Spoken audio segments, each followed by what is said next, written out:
नमस्कार दोस्तों, चैनल पे आप सबका एक बार फिर से बहुत बहुत स्वागत है। आज बात करेंगे नेक्सॉन ईवी के बारे में। ये जो वेरिएंट देख रहे हैं ये एक्चुअली एक्जिप प्लस है।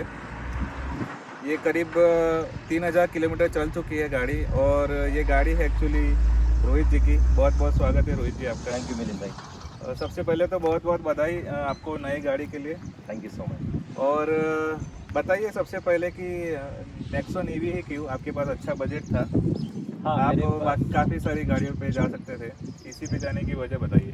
काफ़ी सारे ऑप्शंस थे। किया सोनेट दिमाग में था, फिर वेन्यू था, फिर थोड़ा सोच रहा था कि क्रेटा भी जाऊँ, बट ऑलरेडी मेरे पास एक डीजल व्हीकल थी और अच्छा। फोर्ड की व्हीकल थी। काफ़ी अच्छा। सेटिस्फाई था मैं उससे। फोर्ड की कौन सी गाड़ी थी फोर्ड आपके फिगो थी मेरे पास पास? एस्पायर, अच्छा। बट थोड़ा सा एसयूवी रेंज में जाना था। और मैंने मेरा क्योंकि सिटी ड्राइव काफ़ी ज़्यादा होता है, 80 to 90% सिटी ड्राइव मेरा होता है, तो मैंने सोचा कि वाई नॉट हम लोग ईवी के लिए ट्राई करें। ओके। और तब गवर्नमेंट की सब्सिडी चल रही थी। मार्च में मैंने गाड़ी का डिलीवरी लिया, तो उस सब्सिडी का भी बेनिफिट मैंने उठाना चाहा और मैं फिर ईवी के लिए चला। तो अभी कितना संतुष्ट है आप अपने डिसीजन से? सिटी में अगर आप बात करें तो मैं शायद 80-90% 100% सेटिस्फाई हूँ, बट थोड़ा बाहर जब मैं जाता हूँ, 2-3 ट्रिप मैंने की, शॉर्ट ट्रिप हाईवेज पे? हाईवेज पे, तो वहाँ पे मैं शायद 50% से नीचे ही संतुष्ट हूँ। अच्छा। तो ये रिव्यू मेरे लिए बहुत अच्छी अपॉर्चुनिटी है कि मैं नए लोगों को इसके बारे में डिटेल बताऊँ। तो सबसे पहले बताइए यार, 3000 किलोमीटर आप चला चुके हो, गाड़ी के आप जो पॉजिटिव पॉइंट है उस पर आप क्या बताओगे? पॉजिटिव पॉइंट ये है कि इसमें नॉइज़ नहीं है, इंजन नहीं है, इंजन नॉइज़ नहीं है, वाइब्रेशंस नहीं है। तो जो कंफर्ट होता है, जो फील आता है, वो काफ़ी प्रीमियम, जैसे आप शायद कोई BMW व्हीकल चला रहे हो, क्योंकि वो फील वहाँ पे आप इस गाड़ी में लेते हो। ये पहला एडवांटेज है। सेकंड एडवांटेज ऑब्वियसली इकोनॉमी है। अभी तक ऑब्वियसली मेरा इलेक्ट्रिसिटी का बिल आया नहीं है, बट अभी तक मैं सोच रहा हूँ कि दैट्स काइंड ऑफ एडवांटेज। और बाकी टाटा है, टाटा की सर्विस काफ़ी अच्छी सुनी है, हालांकि उसके ऊपर भी हम बात करेंगे 2 मिनट। तो यही पॉजिटिव पॉइंट्स है इसके। अभी रेंज के बारे में बात करें तो टाटा टाटा जो क्लेम कर रही है 300 की, तो हाँ, आप कितना निकाल पाए हो? खास करके सिटी में हमें बताइए। सिटी में मैं 180-200 के आसपास निकाल पाता हूँ। ओके। हाईवे ड्राइव पे मैंने अगर मान लो इसको 70-80 की स्पीड पे चलाया, तो मैं 220-225 तक निकाल पाता हूँ विथ एसी। अच्छा। बट हाँ, स्पीड लिमिट आपको 70-80-90 के आसपास रखनी है। और अगर स्पीड लिमिट ऑब्वियसली बढ़ाओ, क्योंकि इसमें एक मोड है, स्पोर्ट मोड, आपने देखा होगा। मैं सबको बताना चाहूँगा, स्पोर्ट्स मोड अगर आप ड्राइव करो, थोड़ा सा पिकअप अच्छा मिल जाता है आपको, बट उसमें आप फिर 170-180 के ऊपर नहीं जाओ। अच्छा। तो और ये वो हाईवे पे? हाईवे पे। अच्छा। सिटी में तो ऑब्वियसली आपको, क्योंकि सिटी में ज़्यादा दिक्कतें आती नहीं अगर आपके घर में, क्योंकि टाटा कंपनी आके आपके घर में इनका चार्जिंग पॉइंट लगा के देती है। Slow Correct. चार्जिंग है, बट हाँ, रात भर आप 7-8 घंटे उसको चार्ज करो। और इसमें क्या है कि ऑटो कट ऑफ है, तो डेली के डेली आप चार्ज करो, और डेली आप अपनी गाड़ी जो है 200 किलोमीटर के लिए आप मॉर्निंग में रेडी करके रख सकते हो। तो दैट्स एडवांटेज। अच्छा। तो खैर, तो अगर मोटा मोटा देखें तो ये गाड़ी आपका जो सिटी ड्राइव का जो पर्पज़ है वो पूरा फुलफिल कर रही है।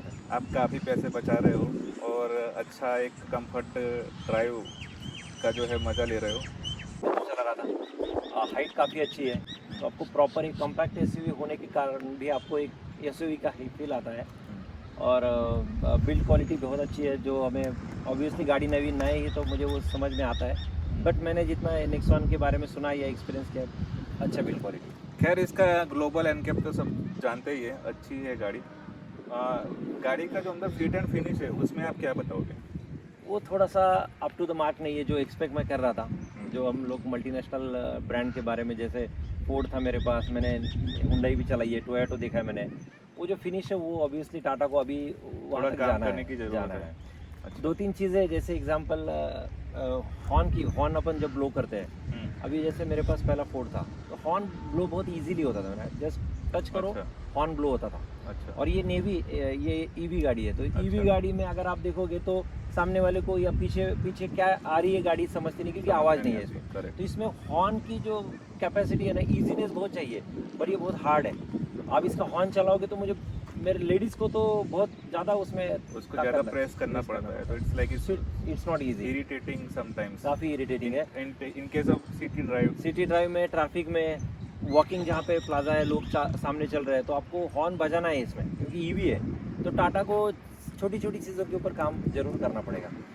अच्छा, तो टाटा जी, आप अगर आप सुन रहे हो तो आप कस्टमर की ये बात को सुन के अगली जो आप लॉन्च कर रहे हो ईवी मैक्स, उसमें शायद आप सुधार लाएंगे, ऐसी उम्मीद करता हूँ मैं।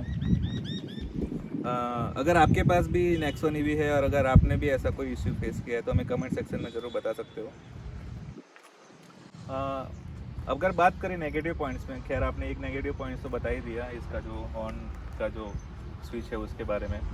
दूसरे नेगेटिव पॉइंट्स पे अगर बात करेंगे तो क्या बताएंगे आप? चार्जिंग पॉइंट्स, टाटा पावर जो कंपनी है इनकी सिस्टर कंसर्न है, इस पे काम कर रही है, पर वो काम बहुत स्लो चल रहा है। मैंने अगर जिस प्रकार से ईवी की संख्या इंडिया में बढ़ रही है, क्योंकि मैंने जिस दिन डिलीवरी ली थी सर, मार्च के महीने में ली थी, गुड़ी पाड़वा था, अप्रैल 2 अप्रैल, तो उस टाइम पे मेरे डीलर ने उस दिन 170 गाड़ी डिलीवरी की, एक ही डीलर ने। तो आप इसकी Okay, तो ये हो गया चार्जिंग स्टेशन का जो स्कैरसिटी है वो थोड़ा है अभी। खैर वो आने वाले टाइम में थोड़ा और अच्छा हो जाएगा। और आपकी हाईवे ड्राइव कम है तो ज़्यादा फेस करना नहीं आता। सिटी में थोड़ा आपको अवेलेबिलिटी मिल जाती है, घर पे चार्ज कर सकते हो घर के, और फिर 200 किलोमीटर तक आप फिर टेंशन फ्री रहोगे फिर आप। खैर ये हो गया। दूसरा आप क्या बता रहे थे आप? ये गाड़ी आइडियल है। जैसे मेरे पास फोर्ड की गाड़ी है, मैंने अभी तक वो गाड़ी बेची नहीं है, तो मैंने रखी है। कहीं दूर जाना है तो मैं वो गाड़ी यूज़ करूँ। अच्छा, तो जिसके लिए सिटी का ड्राइव है, या जिसका जॉब लोकेशन या ऑफिस लोकेशन या बिजनेस लोकेशन 20, 25, 30 किलोमीटर है, यानी डेली 50, 60, 70 किलोमीटर रनिंग हो रहा है, तो वो ये गाड़ी बिल्कुल ले सकता है। रोज़ आके शाम को चार्ज कर लो, यूज़ करो। बट जिनका हाईवे ड्राइव ज़्यादा है, जहाँ होम टाउन कंटिन्यू जाते हैं वगैरह वगैरह, वो I prefer this is not a ideal vehicle for me. अच्छा, हाईवे ट्रिप के लिए आप रिकमेंड नहीं करोगे? बिल्कुल। अच्छा, अगर आप हमारी बात हो रही थी थोड़ी देर पहले, वो बता रहे थे कि आपका कुछ डीलर के साथ एक्सपीरियंस अच्छा नहीं रहा, हाँ, तो ये उसके बारे में हमारे दर्शकों को बताइए। ये व्हीकल लेते टाइम आप डीलर की जो, क्योंकि इसमें क्या होता है ना कि वेटिंग ज़्यादा है, तो हम लोग जनरली क्या करते हैं, मैंने क्या किया था, 3 डीलर के पास बुकिंग अमाउंट दी थी, रिफंडेबल बुकिंग अमाउंट दी। तो जिस डीलर के पास पहला नंबर लग गया मैंने गाड़ी ली।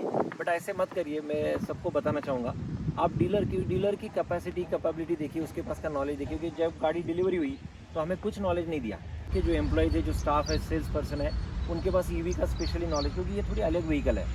इसके प्लस माइनस पॉइंट आपको मालूम होने चाहिए, क्या केयर करनी है क्या नहीं, वो सब मालूम होना चाहिए। तो मेरे डीलर ने जब डिलीवरी की तो ऑब्वियसली सॉलिसिटेशन कुछ ज़्यादा हुआ नहीं, फैमिली हैप्पी नहीं थी, that's okay, that's very small point. But उनके पास नॉलेज कुछ नहीं था। मुझे गाड़ी की डिलीवरी के time how to drive, what to take care, ये कुछ नहीं बताया था।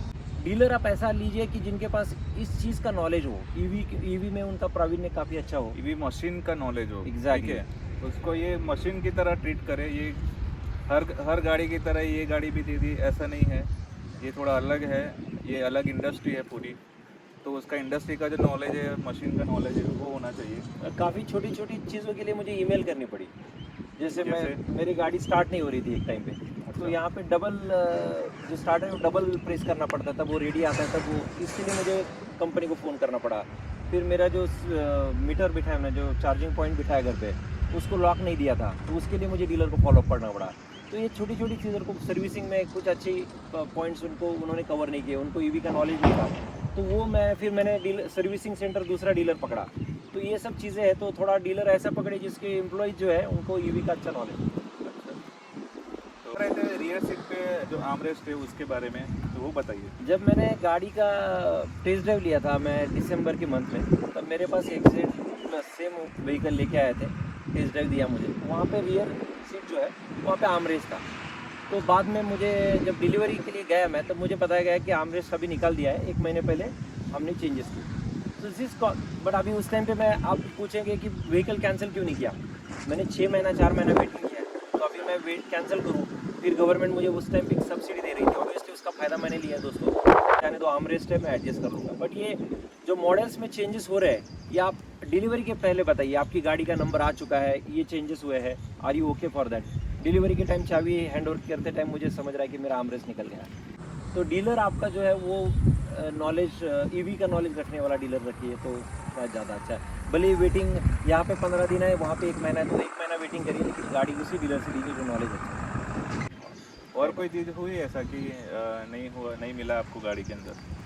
नहीं, मोर और लेस इसमें बाकी सब चीज़ें अच्छी थी। अच्छा, सनरूफ से आप एक और चीज़ है, सॉरी टू मैं भूल गया था, जो कीज़ मुझे मिली, इट्स ऑब्वियसली ये कीलेस एंट्री है इसका, तो की के 2 सेट मुझे देने की कमिटमेंट थी। आज तक मैं उसके लिए फाइट कर रहा हूँ। अभी मुझे बोला जा रहा है कि इसकी जो मैन्युफैक्चरिंग है वो बहुत स्लो है, और इसमें जो टेक्नोलॉजी है उसके उसके हम लोग बहुत कम पड़ रही है हमें, तो हम चाबी अभी एक ही देंगे, और वो डिलीवरी के बाद।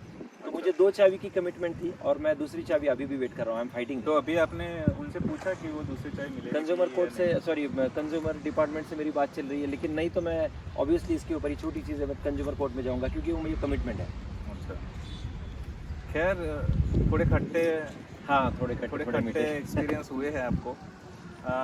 मीठे भी कम नहीं है, ठीक है, बट खट्टे भी साथ में आ ही जाते हैं। तो अगर अगर आपने भी गाड़ी ली है, अगर आपने भी ऐसा कुछ इशू फेस किया है, आप अपना एक्सपीरियंस हमें कमेंट सेक्शन में बता सकते हैं। अच्छे एक्सपीरियंस हो भी हमें बता सकते हैं, ठीक है, सिर्फ खट्टे एक्सपीरियंस नहीं। गाड़ी बहुत अच्छी है, हम ये नहीं कह रहे कि गाड़ी बुरी है, ये पर्टिकुलर प्रोडक्ट के साथ ये इश्यू हुआ है। खैर रोहित जी, आपसे बात करके बहुत मज़ा आया, thank you so much sir. और बहुत बहुत धन्यवाद कि आप हमारे चैनल पे आए। कड़ी धूप में हम खड़े हैं आपके लिए, ठीक है, तो इनकी बदौलत हम खड़े हैं, और आपको हमें इंफॉर्मेशन देने का मौका मिला। तो मिलते हैं अगले किसी वीडियो में। अगर आपका वीडियो लास्ट में मैं बस इतना ही बताऊंगा, if you are city driver it's for yes, if you are highway driver it's for no. Thank you so much. खैर, thank you for clearing out that. तो मिलते हैं दोस्तों अगले किसी वीडियो में। अगर वीडियो अच्छा लगा तो भरपूर लाइक दीजिए इसको, अपने दोस्तों के साथ शेयर करिए, अपने विचार हमें कमेंट सेक्शन में बताएं, और सब्सक्राइब करना ना भूलें।